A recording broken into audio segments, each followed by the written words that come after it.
स्वागत है। पोन्नियन सेल्वम को तमिल भाषा में लिखा सबसे महान उपन्यास कहा जाता है। तमिल सिनेमा से जुड़े हर व्यक्ति का ये सपना रहा है कि उनके इतिहास और संस्कृति से इतनी गहराई से जुड़ी ये एपिक कहानी कभी तो स्क्रीन पर आए।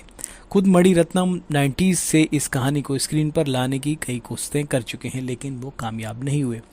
पोन्नियन सेल्वम पार्ट 1 के फर्स्ट लुक से लेकर टीजर, ट्रेलर, प्रोमो और गानों तक में एक बात साफ नजर आ रही है कि भारतीय इतिहास में सबसे गौरवशाली साम्राज्यों में से एक बनकर दर्ज हुआ चोल साम्राज्य इस फिल्म के स्क्रीन पर एक बार फिर से जिंदा होने वाला है। ट्रेलर में विजुअल बहुत शानदार है। स्क्रीन पर एक एक फ्रेम में डिटेल्स नज़र आ रही है। इसके किरदार दिलचस्प लग रहे हैं। ये सब कुछ एक तरह से मणिरत्नम का वादा था कि थिएटर्स तक आइए तो सही, आप हैरान ना हो जाएं तो कहना। सवाल यह है कि क्या मणिरत्नम अपना ये वादा निभा पाएं। मुद्दे पर आने से पहले दो बातें जरूरी हैं। पहली, ओरिजिनली तमिल फिल्म में बनी पोन्नियन सेल्वम 1 को हिंदी, तेलुगु, कन्नड़ और मलयालम में भी डबिंग के साथ रिलीज किया गया है, तो हमने फिल्म हिंदी में देखी। दूसरी बात, अधिकतर उत्तर भारतीय दर्शकों की तरह हम भी पोन्नियन सेल्वम उपन्यास से दूर हैं, इसलिए हमने फिल्म को पूरी तरह ओरिजिनल फिल्म की तरह ही देखा है। और इन दो बातों को ध्यान में रखते हुए ये कह रहे हैं कि पोन्नियन सेल्वम 1 के लिए आप बिल्कुल भी तैयार हैं। तो कहानी की शुरुआत करते हैं चोल सेना और राष्ट्रकूटों के बीच युद्ध से। यहाँ आपको मिलते हैं कहानी के दो नायक, आदित्य करिकालन, चियान विक्रम और वल्लवरायन वांदियथेवन कार्थी।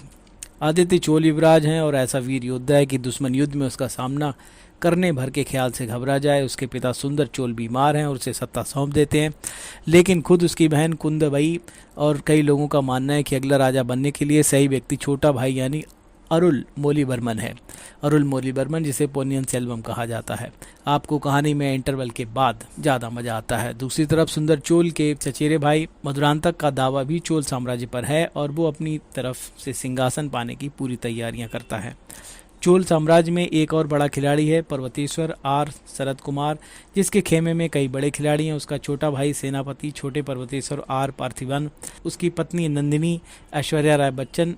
आदित्य ने अपने दोस्त वांदियथेवन को ये जिम्मेदारी सौंपी है कि उसे पर्वतेश्वर खेमे की साजिश का पता लगाना है और उसकी जानकारी महाराज सुंदर चोल और कुंदबई को देनी है। जब अपने घोड़े पर सवार वांदियथेवन सफ़र पर निकलता है तो उसके साथ ही जनता भी सफ़र पर निकलती है। जहां दिखने वाला एक फ्रेम मणिरत्नम ने अपनी सिनेमैटिक ब्रिलियंस से गढ़ा है। कहानी के बीच में पूरा षड्यंत्र बढ़ता हुआ दिखता है और वांदियथेवन का सफ़र भी इसके साथ बढ़ता चला जाता है। और जो पोन्नियन सेल्वम 1 का क्लाइमैक्स है, वहां तक आप कहानी में इतने इन्वेस्ट हो चुके हैं कि लगता है पोन्नियन सेल्वम 2 भी अब जल्दी से दिखा दी जाए, लेकिन इसके लिए थोड़ा इंतजार करना पड़ेगा। कुल मिलाकर पोन्नियन सेल्वम 1 एक अद्भुत सिनेमैटिक अनुभव है जिससे हर सिनेमा फैन को जरूर गुजरना चाहिए।